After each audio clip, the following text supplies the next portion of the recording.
If you are a digital marketing agency owner, you probably have heard the term lead magnet, and you may have even used a lead magnet before. If you don't know what that term is, it's all good. I'll explain. I'm also going to explain how I also used lead magnets in my agencies, and why I believe they are obsolete, why I believe they're a waste of your time and energy, and why I believe there also is a much better option that will not only reduce your cost per appointment, your cost per lead, that will increase your engagement, but will actually convert higher on the back end. So if you are familiar or not familiar with a lead magnet, it's typically a free gift that you give away. Maybe when you're running your ads, you say, hey, I will give you this free thing. Maybe it's like a PDF instructional, a guide, a booklet that gives some type of value to your prospects. I will give you this free thing. In exchange for me giving you that, you are going to give me your email address or your phone number. And the goal here is that once they give you their phone number, email address, you now have them in your pipeline. You now can nurture them with email and SMS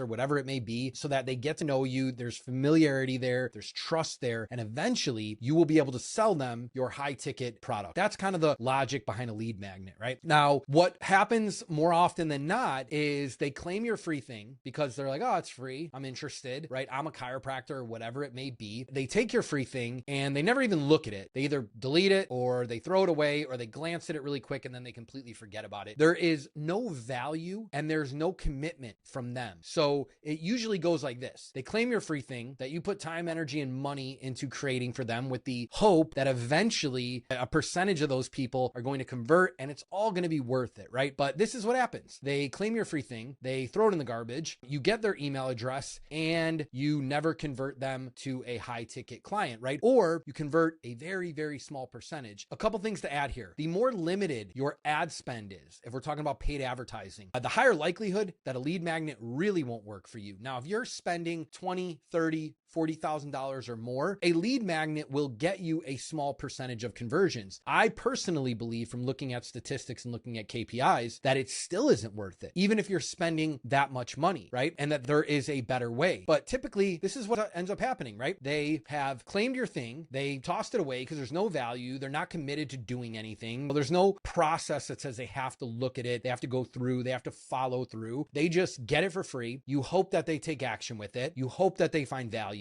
And then they want to know more about you. They'll convert at some point, but that doesn't happen. They get the free thing. They give you the email address. You try to nurture them, but they never convert. They just kind of disappear, or the percentage is so minuscule. You would be better off just running an ad that says, hey, I have something to sell you. If you want to know about it, book an appointment. They show up to a sales call and you sell them that way. You would be better off doing that than wasting your time with lead magnets, right? So you get little to no conversions. Here is a better strategy that I have found, and I call it the Trojan Horse Software. And what it is step one, you are going to identify a real need, right? So let's just look at some examples here. Let's say you're working with chiropractors and they want to reactivate their inactive patients. In my experience, chiropractors have this big database of inactive patients that maybe opted in at one point or actually came into their office at one point, and then they just stopped coming or they never became a patient. So they have hundreds, if not thousands, of names in their database that they would love to reactivate. They're just kind of not good at it, or they really don't know how, right? So that's a real need. Gyms, I know I was a gym owner, they want to upsell their members to personal training, right? Or supplements, or a higher membership tier if they have that. So that is a need, that is a want for gym owners, right? Med spas, something they typically want to accomplish is taking everything, and I put tools here, but bundling services, all their services, to increase their ticket size, right? To increase what they're selling, because they have a lot of a la carte options or things you can buy individually. What they want to do is they want to sell either bundled services together or a big package of one service, right? So these are some things that they have a real need for. And if you can solve those problems for them, that's something that is of value. So step two is you're going to create a simple software. And here's some examples, right? And I'm not going to go into all the details on how you create these because they're pretty easy, especially if you're using like a tool like Go High Level. You get some good copy behind them, some good automations, you attach them to a client's account, you get a list and you blast them out. Now, if you want to know how to create them, at the end of this video, I'm going to give you a prompt that you can use with ChatGPT so you know exactly what to create create and how to create it, right? So here's some examples. Database reactivation. For example, we said a chiropractor. If they have inactive names in their database, you can create a tool that is automated with good copy that will take a list, that will send messages out either via email or SMS and reactivate those dead leads that are in their database, right? Something easy. And let's say you even convert 3% of their list and get them some new customers or new patients or new clients. There's real value there. Google reputation. This is something that we did in my agencies, and it's very easy. You create a reputation management tool. It can be with Google, it can be with Yelp, it can be with Facebook, it can be with anywhere that they want to drive reviews to. You can use this campaign to get them more 5-star reviews from their existing customers or patients or clients. An upsell tool. So for their existing customers, you can create an upsell tool with automations and copy that help upsell their current customers to a higher service or another option. So here's some additional rules when creating the software. It has to be extremely easy to build. And the ones that I just covered with you are really easy to build. It has to be easy to use. So the person that you're giving it to has to be able to use it easily. It has to be completely automated. You want as little to no human involvement from your team as possible. And it has to actually effing work, right? You can't just go create this and then give it to somebody and then expect them to get value and then do business with you, transact with you if it doesn't work. This is the problem with most lead magnets. We just give it away and there's zero accountability on the back end. So we create some garbage that we want to give away and then they consume it. They claim the free thing. And what happens is they, again, don't look at it. And even if they do look at it, if it's not good, it actually is having the opposite effect than what you are trying to accomplish. Rather than driving them closer to do business with you, if it is not good, you're actually pushing them away because their first experience with you is this thing you gave them free that is absolutely worthless or of no value or just not that good, right? So it really has to work and blow them away so that they want to do business with you or they want more from you. And number 3 is you are going to give it away for free, just like you want a lead magnet. And you can do this by running an ad. If you're running a lead magnet ad that you're putting money into, ad spend into, I would highly recommend you stop doing that and you do this instead, right? Go build it, take a week to build the thing, and then run ads to the Trojan Horse software, not a lead magnet. You can use this via cold email. You can send it, you can blast it out and say, hey, I have this free thing.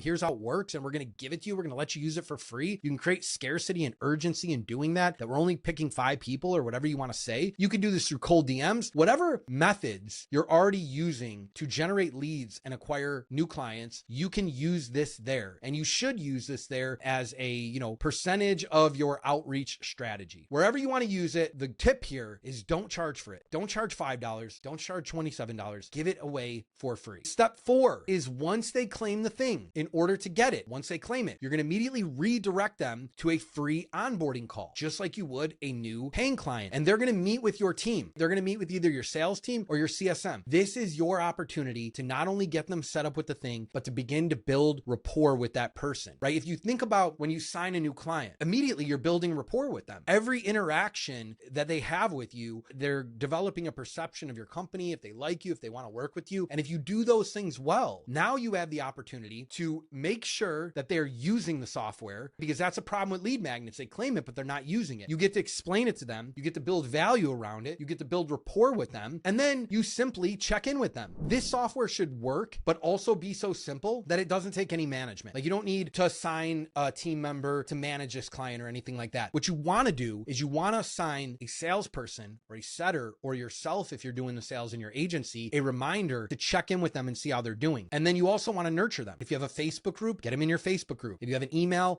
or a newsletter or you send out SMS, get them connected with that so they're getting your messaging, but also check in with them from every week or every other week or whatever. You have a live prospect there that's using something that you gave them, that you have the ability to not only give them value on the front end, but to build a relationship with them. If they are running paid ads, which they probably are, or SEO or whatever it is you're selling, Google ads or whatever, organic, doesn't make a difference. There is a likelihood that at some point they're going to ask about your other services. In fact, most of the time, this happens right away, right here on the initial onboarding call. They start asking. And I'll give you a disclaimer. You don't want to get them on that call and then bait and switch and then go into a hard sell with them. Don't do that. You're going to hurt your reputation. You're going to damage rapport rather than establish rapport right away. And that could be a negative thing. You want to get them the free service, make sure it's working, develop a great relationship right off the bat with them. And naturally, organically, a lot of the time in that initial call, they will start asking questions. And now the door is open for you to pitch them them or share what it is you do. But if they don't ask, do not be overzealous in this initial call. Just get them what you promised them, especially if you know it works. Schedule a check-in to see how it's going in a week or so, and then follow up with them and then build a relationship. Again, eventually they are going to ask about your services. And let's say, a few weeks go by and they don't, well, sure. Then you can initiate that conversation by asking, who are you using for marketing, or who do you use for your Google ads or SEO or whatever it may be. The result of this versus running a lead magnet is you're going to decrease your cost per appointment because you're giving them something away free like you would a lead magnet. And when I say decrease, I mean comparing it to your regular ad. So the purpose of a lead magnet is to decrease your cost per appointment versus what your normal ads that are running with your big guarantee or whatever it may be. So you're going to accomplish the same thing. Trojan Horse is going to accomplish the same thing that a lead magnet would. It's going to decrease your CPA. It's going to increase your engagement, but most importantly, it's going to increase your conversion percentage over lead magnets. So you're going to get more sales. One of the questions I get is, well, what if I do this and they don't use it, or they disappear, or they never ask me about my product? So what? That's the price you pay to have conversations with prospects, to get them on calls, to get them to listen to you. One of the hardest things is not in running ads is not only establishing authority and getting people to show up, it's to get them to actually know, like, and trust you. So that is the price you pay. There will be a large percentage of people that don't end up buying from you, but what I can guarantee is the percentage of people that buy from you from the Trojan Horse software strategy versus a lead magnet will be night and day, right? And you could technically call this a lead magnet. There might be, agencies out there that have lead magnets that are a software and very similar, which is fine. I just labeled it with my own name. Regardless, this is what you should and need to be doing over giving away a junk PDF that they are never going to look at, that is actually going to decrease your authority or decrease the trust or decrease their perceived value in working with you. So if you check this out and you liked it and you want to go create this, but you're kind of not sure where to start, I have a prompt that you can actually enter in ChatGPT based on your niche, based on what you're trying to accomplish, and it will tell you the best software tool that you can build. It'll actually give you tips on how or where to build it, and do it in a very simple manner by accomplishing, all the things that I said, which are, it has to be easy to build, it's got to be easy to use, it's got to be automated, and it's got to actually work. So if you want that free prompt, comment prompt on this video, and me or my team will reach out and we will give you the prompt so that you can set this up. All right.